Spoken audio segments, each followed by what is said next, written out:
Welcome to GV Tech Talks podcast.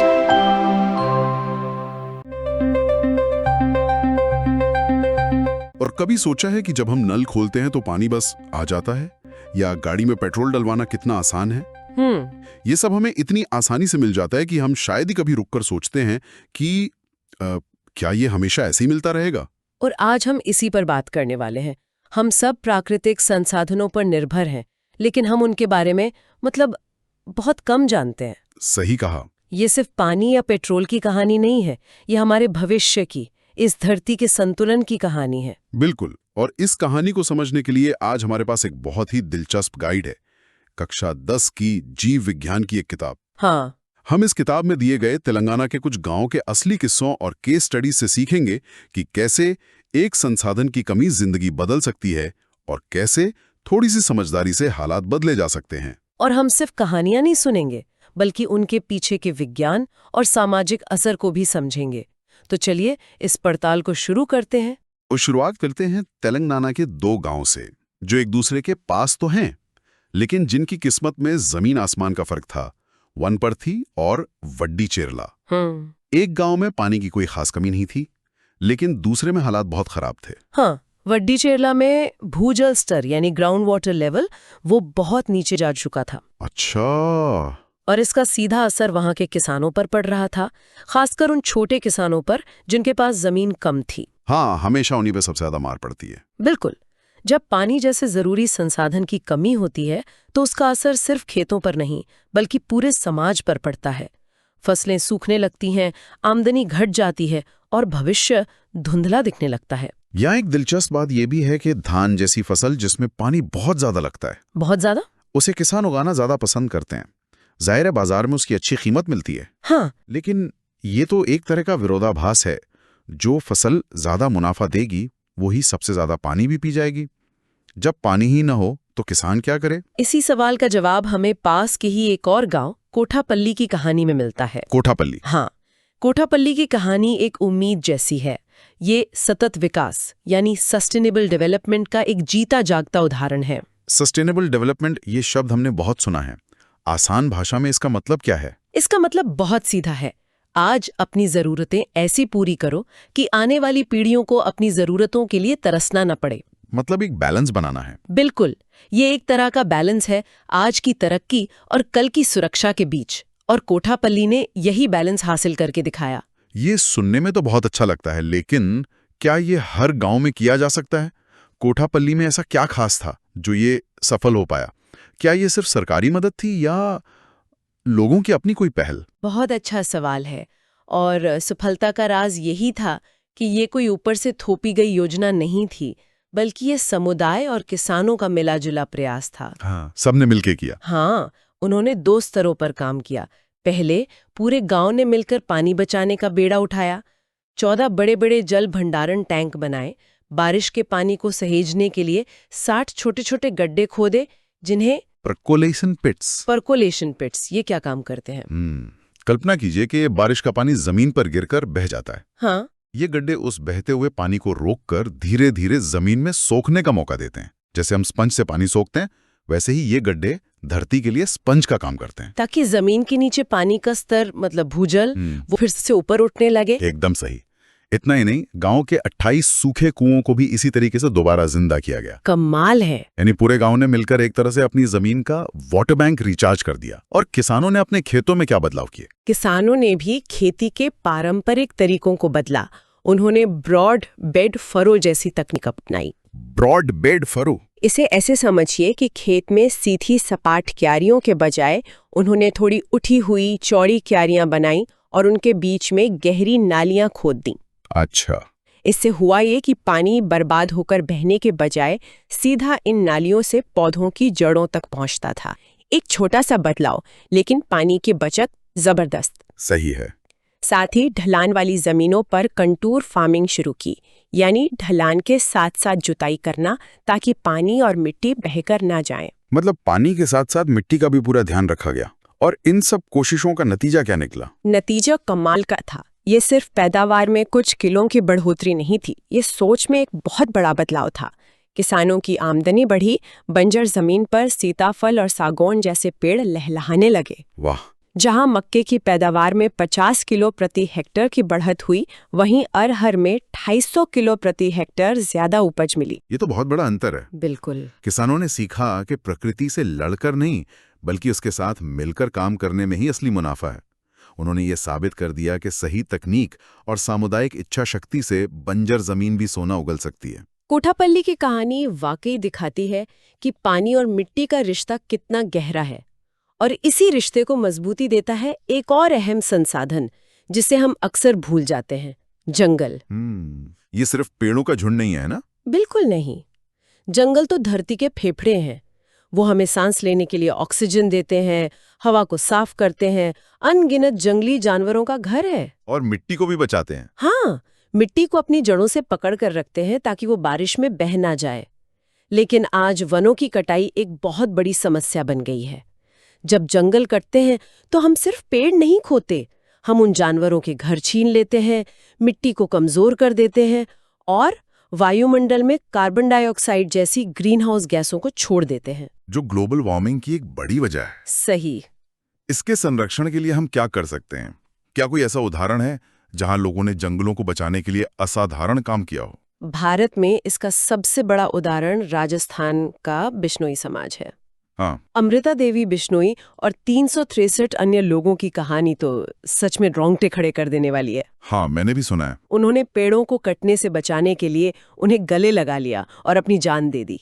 ये तो अविश्वसनीय है। मतलब पेड़ों के लिए अपनी जान दे देना। ये दिखाता है कि प्रकृति के साथ उनका रिश्ता कितना गहरा और पवित्र था। हाँ, ये प्रकृति के प्रति गहरे सम्मान का प्रतीक है। आज शायद हम वैसी कुर्बानी ना दे पाएं, लेकिन छोटे छोटे कदम उठा सकते हैं। जैसे सेलेक्टिव हार्वेस्टिंग, जिसमें सिर्फ पके हुए या पुराने पेड़ों को काटा जाता है ताकि नए पेड़ उग सकें। और एक बहुत आसान तरीका है, कागज को रिसाइकिल करना। कागज को रिसाइकिल करना। हाँ, अगर दुनिया का सिर्फ आधा इस्तेमाल किया हुआ कागज भी रिसाइकिल हो जाए तो हम हर साल लाखों पेड़ कटने से बचा सकते हैं। लेकिन मिट्टी तो हमेशा से यही है, वो कैसे खत्म हो सकती है? मिट्टी की जो सबसे ऊपरी परत होती है, जो कुछ इंच मोटी होती है, असल में वही सबसे ज्यादा उपजाऊ होती है। अच्छा। ये धरती की त्वचा की तरह है। जब तेज हवा या बारिश इस ऊपरी परत को बहा ले जाती है तो जमीन की जान ही निकल जाती है। इसे रोकने के लिए भी कोई तरीके हैं? हाँ, इसे रोकने के लिए कंटूर स्ट्रिप क्रॉपिंग जैसी तकनीकें हैं। इसमें ढलानों पर अलग अलग फसलों की पट्टियां उगाई जाती हैं, जैसे मक्का, गेहूं और घास। हर फसल की जड़ें अलग अलग गहराई पक जाती हैं और पत्तियां जमीन को अलग अलग तरीके से ढकती हैं, जिससे मिट्टी का कटाव रुक जाता है। और जैव विविधता यानी बायोडाइवर्सिटी का क्या? ये शब्द सुनने में काफी भारी लगता है। इसका मतलब बहुत सरल है, हमारे चारों ओर मौजूद जीवन की विविधता। अच्छा। अलग अलग तरह के पेड़ पौधे, जानवर, कीड़े मकोड़े सब मिलकर एक स्वस्थ इकोसिस्टम बनाते हैं।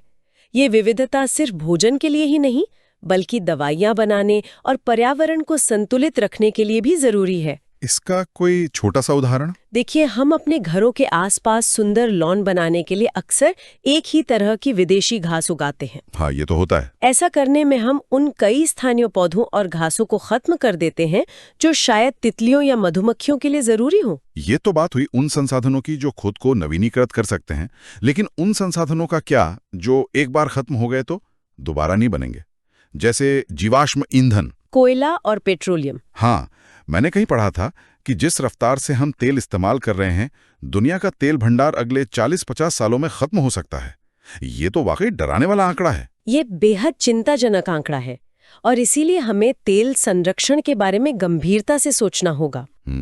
अगर तेल खत्म हो गया तो सिर्फ हमारी गाड़ियां नहीं रुकेंगी। सोचिए, प्लास्टिक, पेंट, दवाइयां, कॉस्मेटिक्स, ऐसी अनगिनत चीजें पेट्रोलियम उत्पादों से बनती हैं। तेल की कमी का मतलब होगा हमारी पूरी जीवन शैली का ठप हो जाना। कभी कभी सोचता हूँ कि अगर किसी पेट्रोल पंप पर जाकर वहां काम करने वालों से बात करें तो शायद हमें खपत का असली अंदाजा लगे। हाँ, उनसे क्या पूछ सकते हैं, जैसे पीक आवर्स में कितनी गाड़ियां आती हैं, या क्या लोग ईंधन बचाने को लेकर कोई जागरूकता दिखाते हैं। ये एक बेहतरीन आइडिया है। उनसे ये भी पूछ सकते हैं कि क्या अब इलेक्ट्रिक गाड़ियों की वजह से पेट्रोल डीजल की मांग में कोई कमी आई है। ऐसे सवाल हमें जमीनी हकीकत के और करीब ले जाएंगे। ईंधन की तरह ही खनिज भी सीमित है और उन्हें निकालने की प्रक्रिया यानी खनन या माइनिंग, उससे पर्यावरण को बहुत नुकसान होता है ना? बहुत ज्यादा।